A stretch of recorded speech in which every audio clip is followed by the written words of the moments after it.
El modelo político de un país pasa a ser muy importante cuando los ciudadanos perciben una relación entre el crecimiento económico y el sistema político. Este sistema cobra mayor legitimidad cuando los ciudadanos encuentran que el sistema político es el principal responsable de un aumento en su poder adquisitivo. Para abordar más sobre el tema, hoy contamos con la participación del politólogo Víctor Vega Cabrera.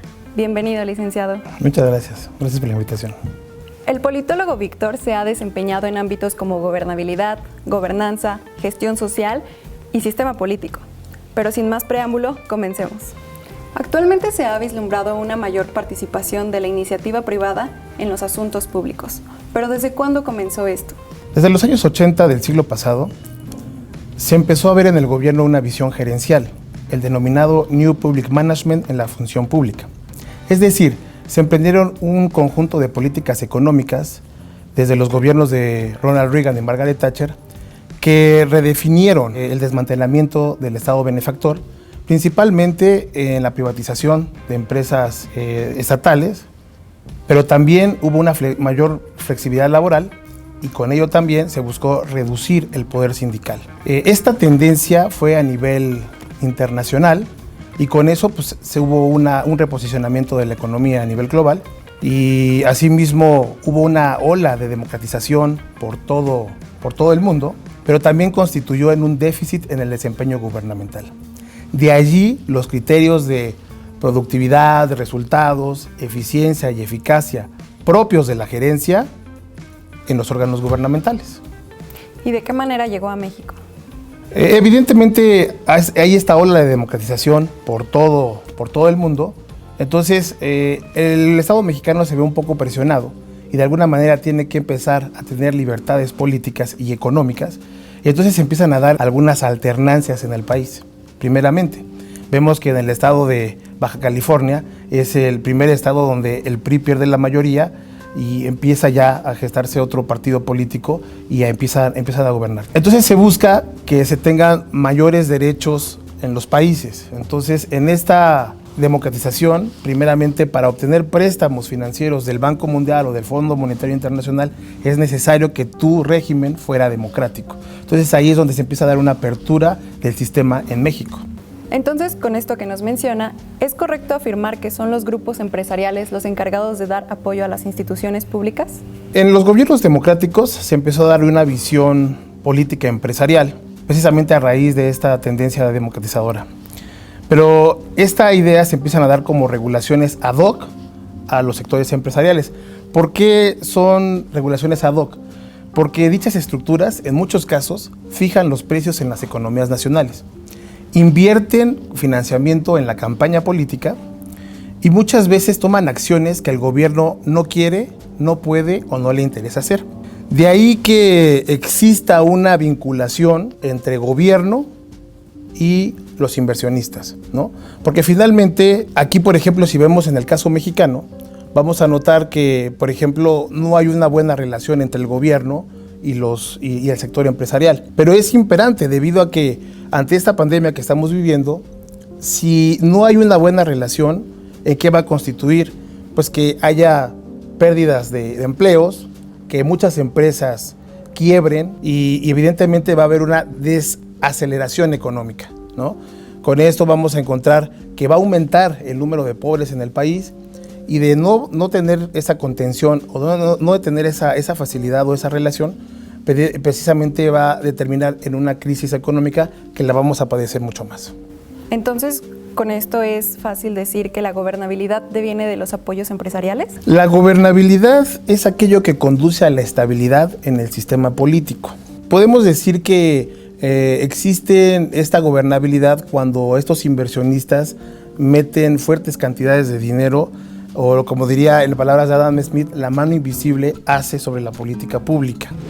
Entonces vemos que los inversionistas, como te acabo de comentar, existe una fuerte vinculación entre el gobierno y los inversionistas, precisamente porque estos sectores o estas estructuras son las encargadas de brindar los apoyos a la comunidad política organizada. Entonces llegan a tener objetivos propuestos donde la ciudadanía tiene la única determinación de evaluar. Si recordamos, en los años 90 cuando Teléfonos de México pasa a ser privado, el gobierno mexicano tenía una serie o un número de empresas que propiedad del Estado, que en su momento deja de ser el socio mayoritario y deja a libre albedrío para que otras empresas pudieran hacer de estos mejores servicios. ¿Por qué el Estado deja de ser el socio mayoritario? Porque se ve incapacitado de poder brindar un mejor servicio. En el caso de Teléfonos de México, cuando Grupo Carso toma el control de Teléfonos de México, vemos que ya empieza a haber una modernización y vemos también que se amplía la red de telefonía fija y ya no era usual ver nada más en las zonas urbanas que la gente pudiera tener un teléfono en casa, sino que ya también lo veías en las zonas rurales. Entonces, esta modernidad evidentemente viene de una inversión fuerte que hace Grupo Carso, que si bien no resuelve a totalidad el problema de la comunicación, ya era fácil que un ciudadano pudiera hablar de un extremo a otro del país, lo que difícilmente se veía cuando el Estado tenía el control de la telefonía nacional. Actualmente vemos que ya hay un grupo de empresas que compiten precisamente por dar mejor servicio, aumentar mejor la calidad del servicio y sobre todo también de dar mejores tarifas, y es donde la ciudadanía ahí evalúa. Entonces dice, me está dando mejor servicio esta empresa que esta empresa, mejor decido irme por esa. Ahí es el tema de la evaluación. Por eso es lo que te comento. El ciudadano evalúa cuando el Estado deja que alguien más, un privado, tome la iniciativa de poder invertir para mejorar los servicios públicos, ¿no? En todo caso. Entonces aquí cuando hablamos un poco de iniciativa privada, ¿podemos afirmar que gobernabilidad va de la mano con neoliberalismo? Sí, por supuesto, totalmente, porque aquí ya ves a gente que de alguna manera esté invirtiendo en la política pública. Sinceramente, el gobierno no tiene la facultad o la facilidad para poder invertir en todo lo que está haciendo la iniciativa privada.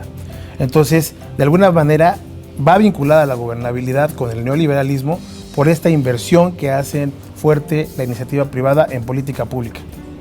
Y bueno, de manera concreta, cuando hablamos de gobernanza y de gobernabilidad, ¿a qué nos referimos? La gobernabilidad es la injerencia que tienen los grupos empresariales, concretamente sobre política pública. Y la gobernanza es ya la participación de la ciudadanía en la toma de decisiones. O sea, ya no nada más es gobierno e inversiones, sino también ya van tomando un relieve de una toma de decisiones la colectividad, ¿no? La ciudadanía. ¿Y con base en eso podemos decir que en México hay gobernanza? Por supuesto. En la gran mayoría de los estados de la República vemos que ya la ciudadanía tiene relevancia en la toma de decisiones. Como un breviario cultural, te puedo decir que Tlaxcala y la Ciudad de México fueron los primeros entidades federativas en legislar en materia de organización vecinal.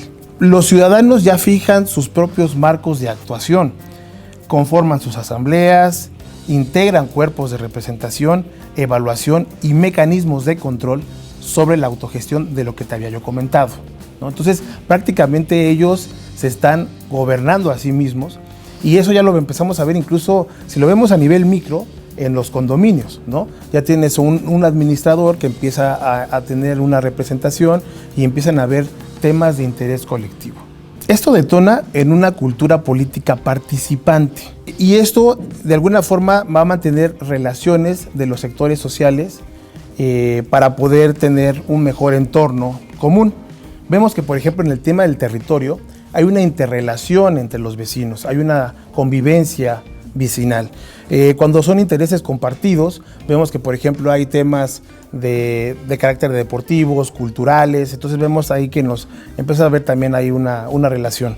Y también los intereses colectivos, cuando ya involucras el medio ambiente, la seguridad pública, la vivienda. Entonces, estos intereses ya es donde van conformando la colectividad y los ves desde los condominios, ¿no? Desde el nivel micro ya empiezas a ver una organización vecinal y esto ya tiene de alguna manera una correlación entre gobierno y ciudadanía. Ok, y dentro de esos intereses, ¿qué otros factores se ven involucrados? Por ejemplo, hay actores como las organizaciones no gubernamentales, ¿no? Que tienen esta representación sobre sectores vulnerables, capas medias y populares, la iniciativa privada de la que hemos venido hablando, ¿no? Y incluso el crimen organizado, que por el nivel de violencia e impunidad en el que imprime, muchas veces es rebasado y el Estado no tiene los mecanismos o los instrumentos para hacerles frente.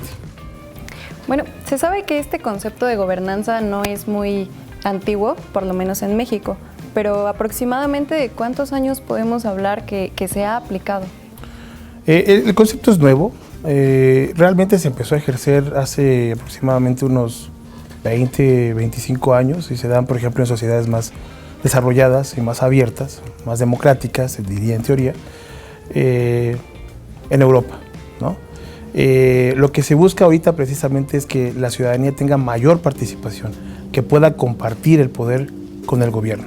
Entonces, de ahí la necesidad de poder generar políticas ciudadanas para que ellos mismos tengan la capacidad de resolver los problemas concretos, los problemas específicos de su colectividad. ¿Y qué acciones específicas podría llevar a cabo la ciudadanía para de algún modo aprovechar esta gobernanza? Primeramente organizarse y tener ubicados, focalizados los problemas que hay en la sociedad o que hay como te decía hace rato, ¿no? En la parte más estrecha, por ejemplo, en los condominios, ¿no? ¿Cuál es el problema que nosotros tenemos de servicios públicos, de atención a víctimas, de sectores vulnerables? ¿Qué es lo que vamos a detectar? ¿Cuál es el problema que hay en nuestra colonia? ¿Qué problema hay en nuestra sociedad para empezar a erradicarlo? ¿Cómo? Con la autogestión, como ya te lo había mencionado anteriormente, pero sobre todo también con la capacidad que nosotros tenemos para exigirle al gobierno o en su defecto para que nosotros tengamos la capacidad de poder tomar las decisiones en favor de nuestra colectividad. Y justamente aquí me surge una duda. Hablar de gobernanza, podemos decir que el gobierno se deslinda totalmente de responsabilidades o las acata a través de un intermediario. No, al contrario, lo que hace el gobierno es respeta las decisiones de la colectividad, de las políticas ciudadanas que se están generando, las respeta y las apoya, ¿no? Ellos siempre y cuando, como te mencioné igual desde el inicio, se someta al respeto al Estado de Derecho y por el bien de la colectividad. Entonces, si de alguna forma ven que es proclive para el tema que en razón, lo que hace el gobierno es apoyar a ese condominio, a esa colonia, para que pueda desarrollar algo en beneficio de ellos. O sea, el gobierno ya no tiene que buscar proveedores, estar lanzando licitaciones, no, esta tarea ya la hace la organización vecinal. Esa es la tarea que tienen que hacer. Entonces, lo que hace es una cultura política participante. Entonces, la colectividad puede resolver y toma decisiones en favor de la unidad social. ¿Y qué diría que nos hace falta como país para llegar a una buena cultura política participante? Que los órganos gubernamentales permitan la descentralización de la política. No puede seguir todavía centralizado el poder político. Tiene que seguir descentralizándose para que la ciudadanía tome conciencia, primeramente, y se involucre en los asuntos públicos. Si no, no tiene caso, la gente va a seguir con esta desafección, va a seguir pensando que la política no tiene ningún sentido y lo que no hace es, no se involucra en los asuntos públicos de la colectividad. Entonces, esa es la manera, hacer una vida política participante para que nos seamos responsables de la problemática que tenemos en nuestra unidad social.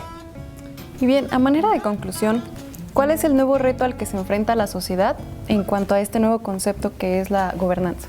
Es importante que la ciudad se asuma y retome, no solamente deje a los partidos políticos como órganos intermediarios. Es necesario que la gente tome decisiones, se agrupe y realmente participe en los asuntos públicos.